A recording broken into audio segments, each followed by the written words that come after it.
Welcome to Slapshot Podcast, episode number 78. I'm your host, Christopher Morais. Thank you for being here. Thank you for hanging out. Welcome to December. That's right. We made it. It's no longer the beginning of the NHL season. We are in it. We are in the NHL season. It is rolling.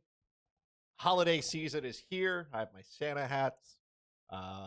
Merry Christmas, Happy Hanukkah, Happy Kwanzaa, Happy Festivus, whatever you celebrate. I hope you enjoy it. All right, we got a jam-packed episode today. There's so many things that happened in less than 24 hours. It's wonderful. It's the best time of year. We're going to go through some news, of course. We're also going to talk about, I don't know if you guys have heard, something happened in New York with the Rangers. No, not the Igor Shesterkin contract. That too. But Jacob Trouba and that whole situation, we're going to dive into that. We got Puckdoku as well, trying to keep the streak alive. So we got a lot of things to do. If you are brand new here, you found yourself here by accident, maybe the YouTube algorithm pulled you in. I appreciate you being here, by the way. Thank you. Go ahead, hit the sub button, ring the bell. If you are listening to this as an audio version, I mean, that's great too, right? You should definitely do that.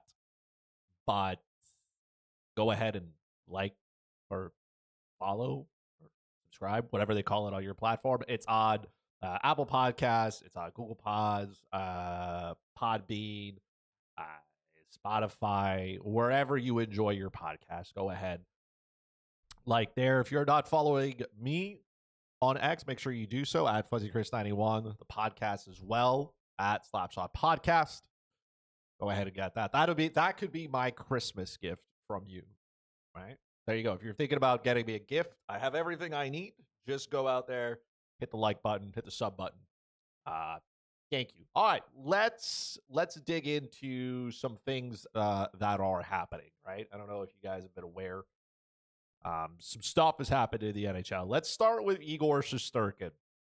The secondary news in New York. He has signed an 8-year, $11.5 million. He is now the highest paid goalie ever, surpassing Carey Price, who had the highest before. Igor clearly deserves this money. We've talked about this before. Good for him. Some people think that that's a lot of money for a goalie. It probably is, but if you're going to spend up on someone, make it him. I actually think the 11.5 is lower. Like, I thought he would get more. I thought he'd push 12 at least. So 11.5 seems pretty good, I guess. Now we're just got to see if the Rangers will ever win a Stanley Cup with him there. I hope not, for obvious reasons, but good for him. Patrik Laine is back in the Montreal Canadiens lineup. He has 2 goals in 2 games. Man, I feel so good for him. I really do. He's been through a lot, right? He's been open about his battles with mental illness and how important it is. And, that injury at the beginning of the year just felt like, I don't know, man. Took the wind out of the sails. He comes back, scores 2 power play goals. And you could just see how happy his teammates are for him. The fans are for him. It's great.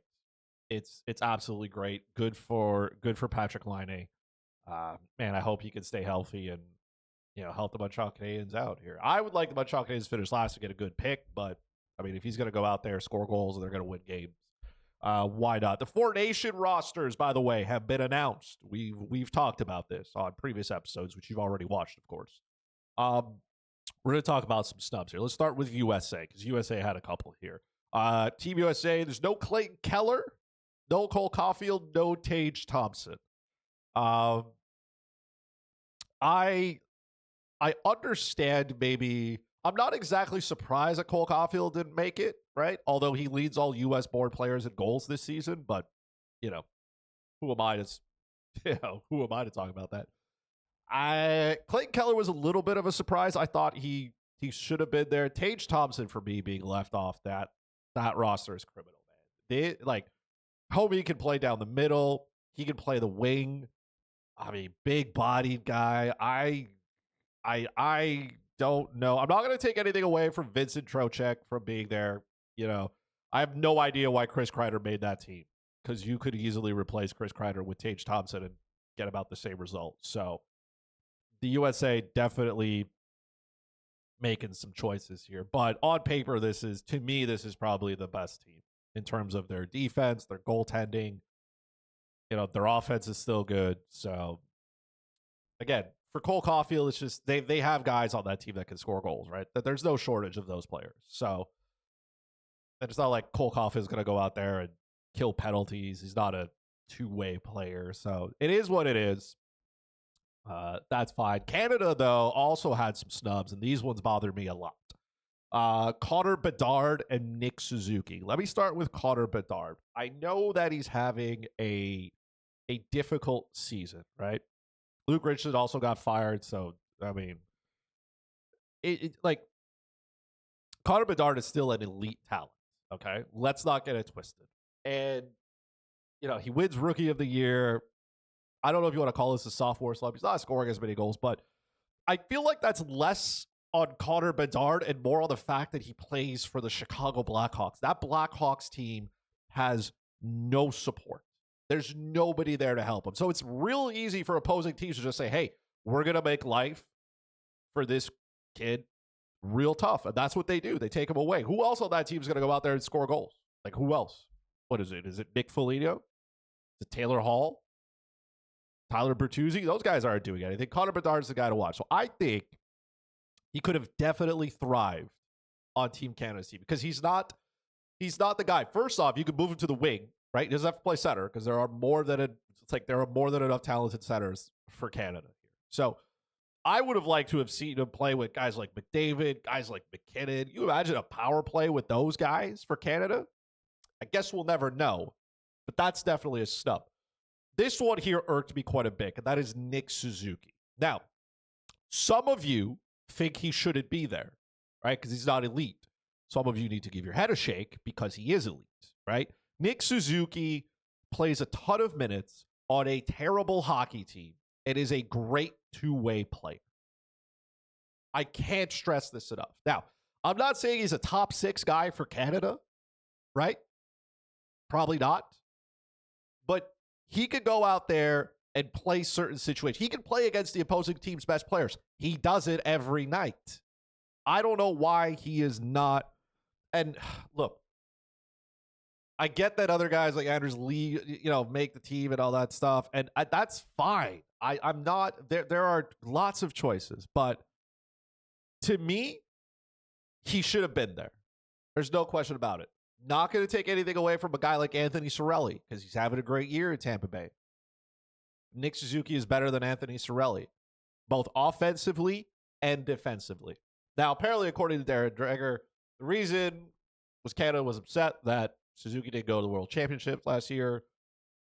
I mean, this just feels like, Nick Suzuki's not allowed to sit at the cool table because he was, I don't know, whatever it is. This feels like high school drama. That to me is a snub of snubs. To me, he deserves to be there. I don't want to hear otherwise. He is an elite player. Get it through your head now. All right? I will not hear otherwise. Okay? Figure it out. That's the news for the week. All right. That's a pretty good news there. It's pretty good. All right. So let's dig in here to the main show here. All right. You guys know what it is. It's Puckdoku. All right. We're on a 5 in a row? I forget. I keep winning. I don't know. It may come to an end today. Holy, am I looking at something that looks impossible? Yeah, this is going to be tough. Now, as always, I'm going to try not to cheat because I have integrity. But the undrafted is really going to be one for me here. Yeah, this is bad. This is not good. All right, let's dig in. I'm going to start with Columbus. There's a couple of names that popped out here. Washington, I'm going to do Pierre-Luc Dubois. If I can spell it. Oh, there's it. Sorry. Pierre-Luc Dubois, that's a good one. Now, Arizona, I've learned this from the past, thanks to Adam Bernard, who we did a show with. You can also catch me with him on Total Hockey Now. Arizona also falls into the category of Winnipeg. Well, that's the old Winnipeg, not the new Winnipeg. Okay, no, that I was gonna put Patrick Laine there, but that doesn't work.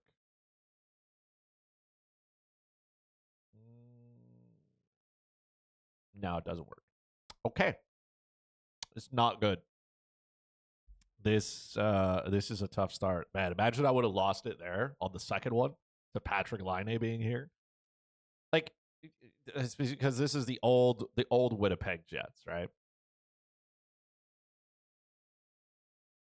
The Derek Brassard, I'm telling you, homie, the first names that pop into my head are the journeymen of the NHL. Did Derek Brassard play?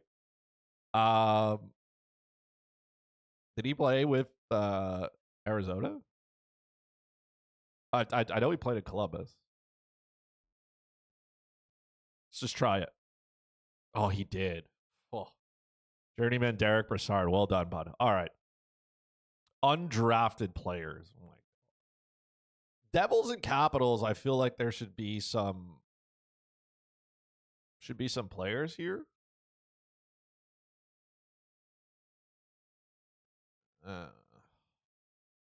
Devils and Coyotes. What players have played on both these teams that I could possibly care about?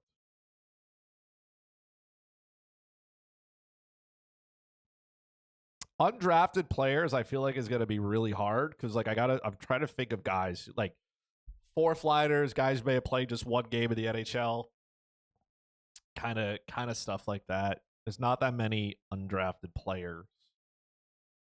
Oh, man, the Islanders as well. Like, you probably got to go like back a minute to find these guys. This is tough.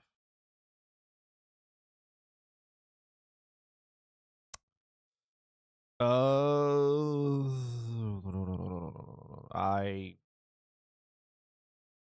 don't know. I don't know. What about undrafted Columbus players?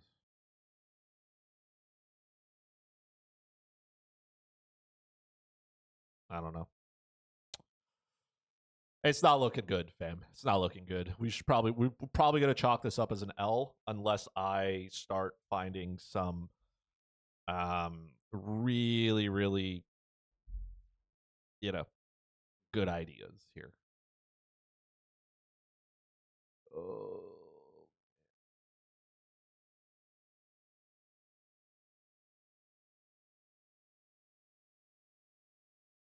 Was I'm trying to think of the undrafted here. Not I'm trying to think of that fourth line there. Forget his first name, Martin.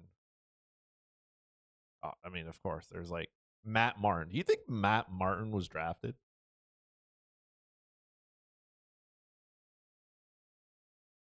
I'm not feeling confident, so we're gonna try. He was. Okay, so we're not getting a perfect score today. L. I was gonna put for here Aaron Asham.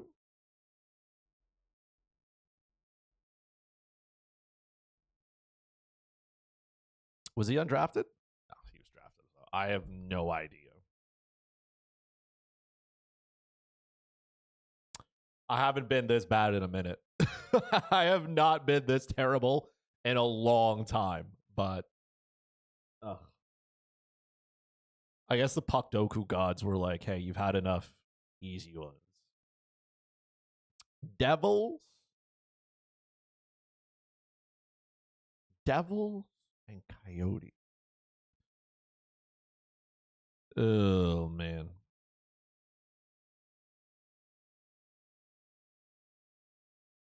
I was gonna say for the Devils and Capitals, Paul Martin, but I think he played in Pittsburgh, not in Washington.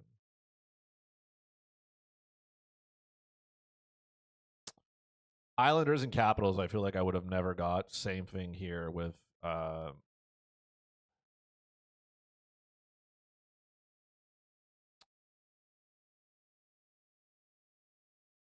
Doug Waite?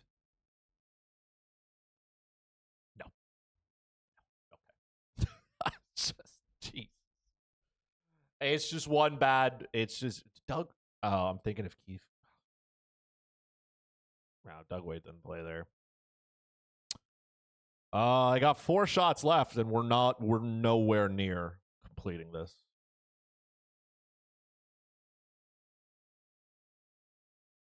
The undrafted is extremely hard.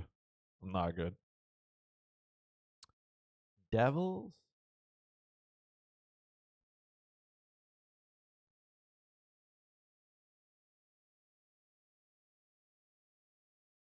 I'm thinking of Martin Fair. Oh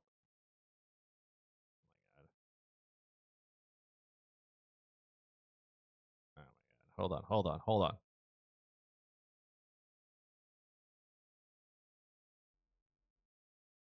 I can't spell Firavari.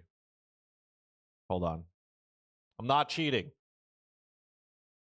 I'm just trying to find his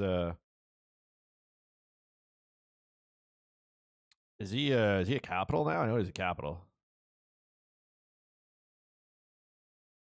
FEH.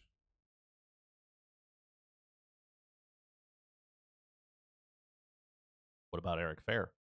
Okay. Not any better. Well, we are not making progress here. What? I've got 2. I'm not even I'm nowhere near this. This was hard.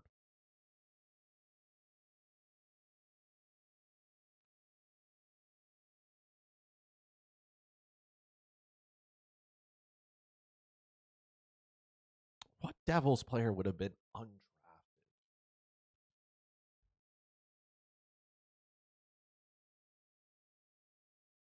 I don't know. I don't even know any Islanders players that would have been undrafted.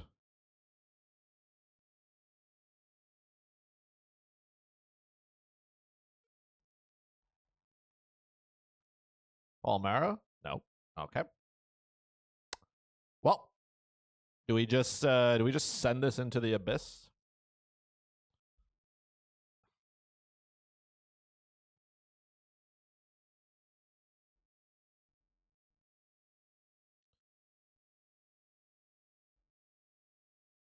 Wrong. Okay. So we got 2. Now that's not good. It's not good. Yeah. That's a step back here. I would say getting 2 is kind of like the Montreal Canadiens giving up 3 goals in the first 10 minutes of the first period of a hockey game. Like, it's bad. It could definitely be worse, but that's still pretty bad.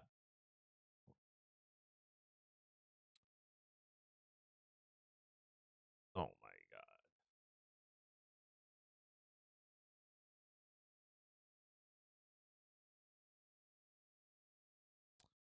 god. Artemi Panarin was never drafted.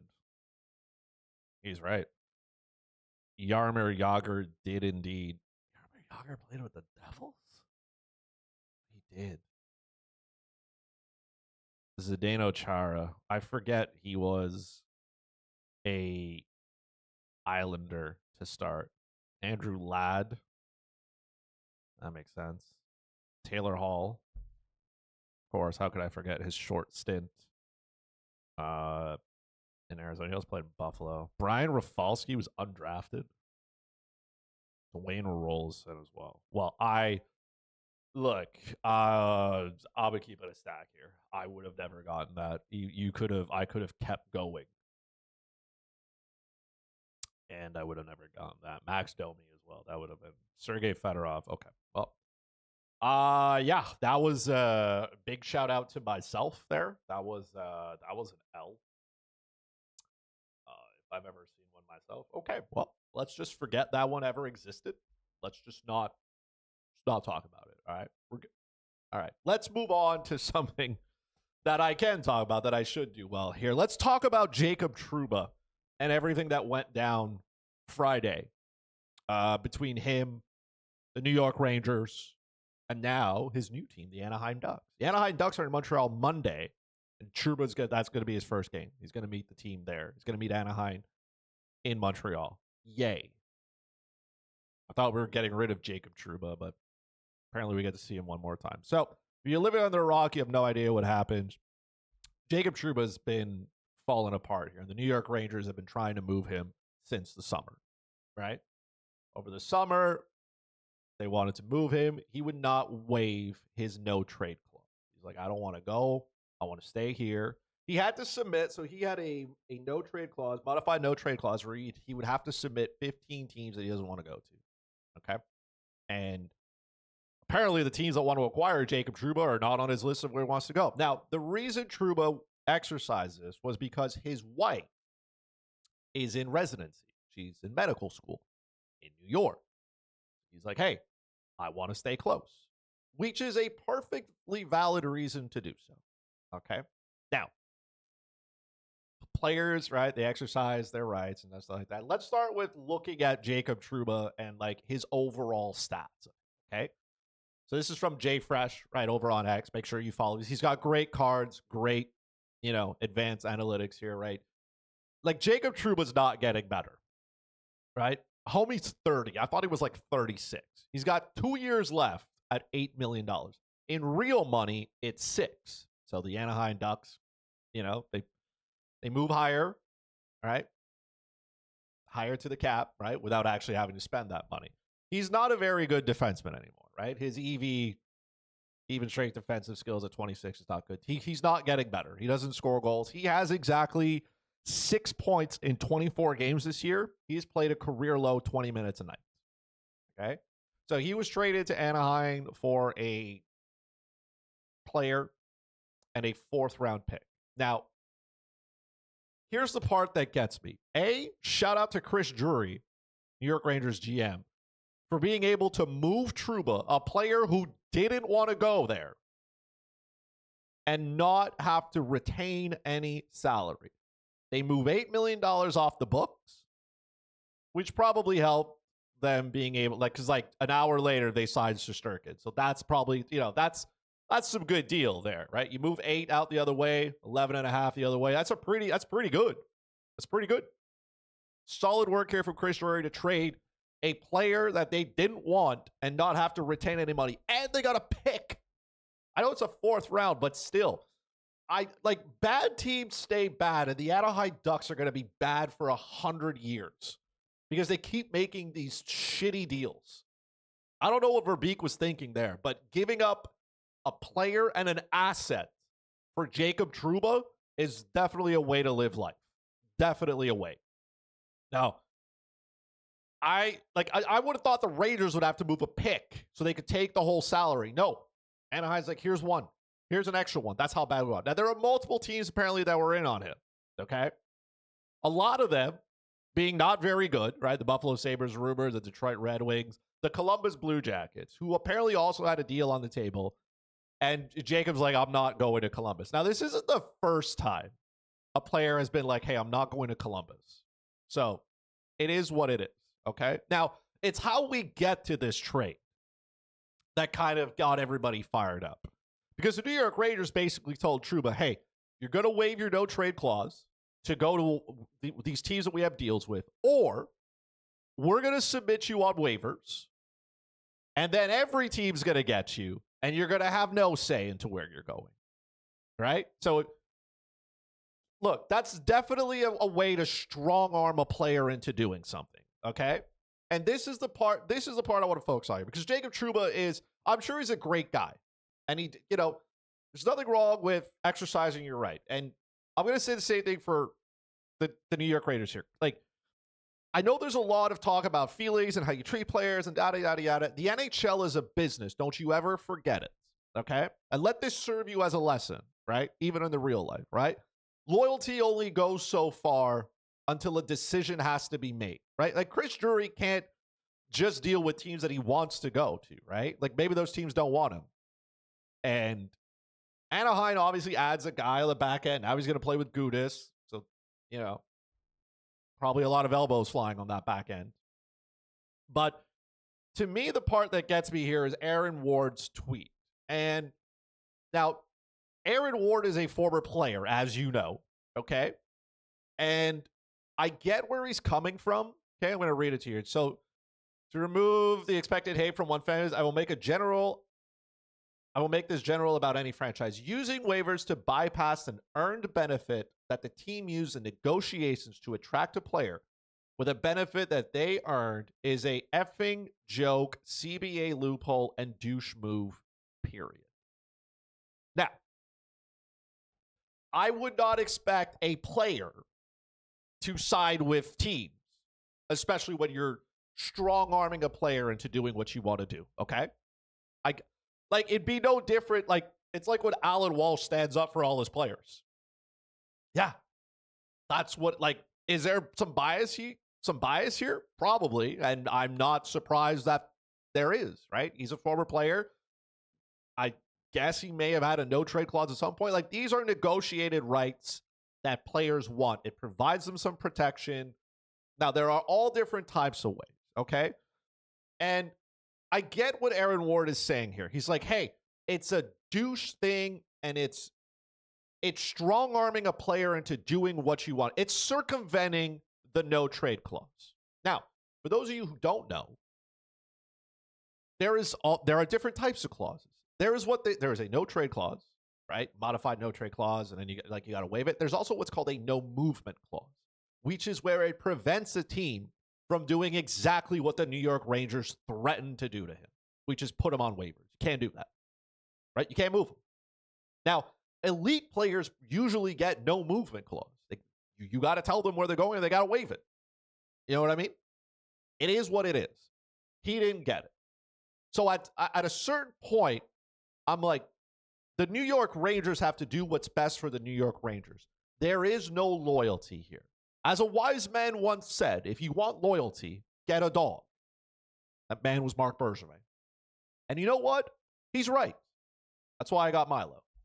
Most loyal to me forever and ever. It's not about, because afterwards, Jacob Trouba said in his interview, yes, the New York Rangers threatened me with waivers. And look, Chris Drury's job, I feel like, would be on the line if this New York Rangers team didn't perform. Same thing with Laviolette and the rest of it. So you got to make choices, right? You want to accommodate players. There's only so far you can go, right? And look, did all this with Jacob Trouba probably hurt his on-ice production? Probably. And a lot of people are not again, Jacob Trouba's performance on the ice is neither here nor there. People are like, oh, well, he could have played better. He could have done this. He could have done. Yeah, sure, he could have. Didn't happen. Okay? And it doesn't mean because he's done all that, right? He hasn't played well that he should be, treated like garbage, right? I'm not saying that. But I'm also saying the New York Rangers did nothing illegal here. Whether you want to agree if it's morally right or not, morally right and legally right are two different things here, right? The CBA is negotiated between players and teams, okay? So the New York Rangers did nothing wrong. It might be a dick move, yeah. But hockey is a business, right? Players owe the team no loyalty, and teams owe players no loyalty. I know they want to do well, because from a moral standpoint, this isn't the first time the Rangers have done it. This isn't the first time it's happened in hockey, right? Over the summer, the New York Rangers did the same thing to Barclay Goodrow. He didn't want to go anywhere. So they're like, we'll put you on waivers. He ended up in San Jose where he didn't want to be, right? It is what it is, right? The Tampa Bay Lightning did it with Ryan McDonough. This isn't the first time. There's a precedent set for this. We've gone through some CBAs since. Nobody's patched the hole. So I get from a player standpoint, it sucks. Yes. And maybe more players now are going to start looking for no move clause instead of no trade clause. Right? And at worst, I will say this. Whether it's legal, it's legal by the book. But if I'm a player who's thinking about signing with the New York Rangers, and I see how Chris Drury treats his captain, right? I'm not saying, because a lot of people say, oh, well, Igor signed there. Yeah, Igor's going to get a full no-move clause. It's not going to affect him, okay? A lot of superstars are going to get those anyways. I'm talking about the fringe guys. I'm talking more about the Barclay Goodrows of the world. Those guys, right? Sometimes they get these modified no-trade clause that kick in and this and that. And maybe we see more teams do this and say, hey, we're going to strong arm you into doing what's best for the team. I it's right. I get both sides of the argument here. I don't think anybody did anything wrong. Was it a dick move? Sure. Is this going to hurt the Rangers maybe down the line when they try to convince players to come over? Maybe. We'll see. Right? Because if I'm a player and I negotiate that and then I see how this team acts and I'm like, well, maybe I don't want to be anywhere near Chris Drury and that management team. You could have said the same thing about the Tampa Bay Lightning. I mean, then they win Stanley Cups and all that jazz. So I get what Aaron Ward is saying here. And it sucks. Sure. But at the end of the day, hockey is a business. It always has been. It always will be. It is part of the CBA. And the New York Rangers probably had enough and said, hey, we're just going to flex it. The Rangers didn't need anything in return. They just wanted the money off the books. So they probably did. I like Trouba said, threaten him with waivers. And then anybody could have picked him up and maybe he ends up in Columbus where he doesn't want to be. And I'm sure, again, I'm not saying that Jacob Trouba did anything wrong here. He exercised his CBA right to say, I don't want to go to this team. So you can't fault the player. That's his right. And I don't even blame him for doing it now or over the summer. He put his family first. And we sometimes forget that, NHL players are people. They have lives. He's like, oh, yeah, he's making $8 million a year. Sure, but it's still, like, I'm no hockey player for the NHL, obviously. But, it's a lot to uproot your entire life, go somewhere else, especially with his wife and, in residency. And it's tough. It's not ideal. So saying, oh, just because you have a whole bunch of money doesn't make it any easier. We forget that. And maybe there's a reason he didn't want to go. He ended up waiving it to go to Anaheim. And I don't know, maybe you can't. I'm no doctor either. I don't know how residency works. Can you switch and go to another hospital and do your residency? Can she go to Southern California and finish it there? I don't know. It definitely makes things more complicated. I get that. I really do. But don't forget, NHL players and their significant others, they sign up for this. They know what's coming, right? So that's why I feel like the Raiders didn't owe him that. They didn't owe him that. And probably if he plays better, this situation doesn't happen. You're right. But it did. And now we're here. That's the bridge that needed to be crossed. And the New York Rangers had to make sure that they have, the New York Rangers now going into the New York Rangers have cap space now. They have about $7.3 million today. That's up to about $20 million by the time they get to the deadline. The Rangers have been free falling if you haven't been watching. It's been a mess there.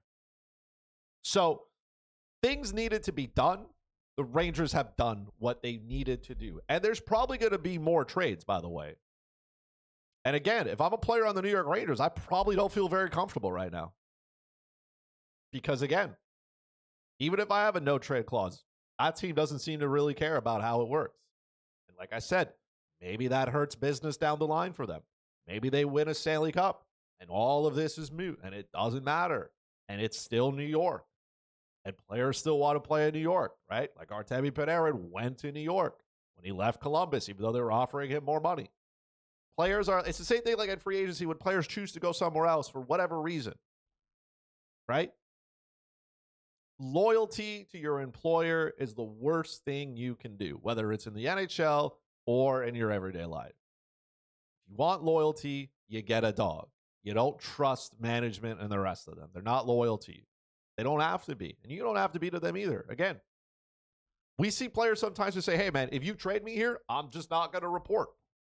And you're like, okay, but that's not, you know what I mean? That. I'm not saying Trouba did that. I'm just saying that's how it happens a whole bunch of times, right? Some players don't want to report. They don't want to go here. They don't want to go down. They don't, players could do it, which is wrong because then they're not fulfilling their contractual needs and then they terminate the contracts, which is a whole other conversation. But the New York Rangers did what they had to do. Is it a douche move? Again, that's for you to argue morally. But on paper, they did nothing wrong.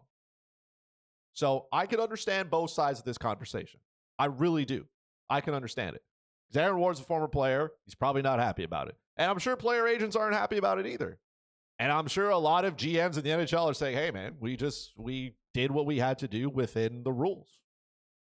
So maybe negotiations get a little more difficult now, maybe just with Drury, right? Maybe now agents walk in there and say, hey, man, I need a no-move clause. And then they'll say, what about a no-trade clause? He goes, nah, man, I see what you did to Trouba. I see what you did to your captain. Nah, ain't no way. Again, Jacob Trouba's now the Anaheim Ducks. I truly hope it goes well for him. I do. I get that he's an ass and he throws his elbows around and all that jazz. But at the end of the day, he's a human as well. Right? And maybe this is a little bit of weight lifted off his shoulder. It's not ideal. He's away from his wife and residency, and being a doctor is a lot as well. So it is what it is. But the Rangers did what they had to do. If you don't want that rule to exist, patch it up, man. I don't know. Make contracts tighter. A no trade clause with that becomes a modified no move clause after X amount of, you know what I mean? Everything's negotiable in a contract. Let the agent, the player, and the team figure it out. You know what I mean? There you have it, ladies and gentlemen. That is the podcast for this week. As always, thank you so much for hanging out with me. I appreciate all of you, all the love on the videos, the likes, the comments, all that jazz. Thank you so much. Again, if you have not already, and you're watching this on the YouTube, I appreciate you for being here. Go ahead, hit the sub button, ring the bell. That way you know when new episodes go live. Follow the podcast on X, @Slapshot Podcast. Me on X, @FuzzyChris91. If you go on the if you click the link tree on Slapshot Podcast, you can see where the podcast is available, all different places. Follow it wherever you enjoy your podcasts and all. All right. The holiday season is here. It's time to be with your family. Enjoy the end of the year. All right. I appreciate, like I said, all of you for being here. Thank you so much for hanging out with me. I appreciate it a ton. And we will see each other next week. All right.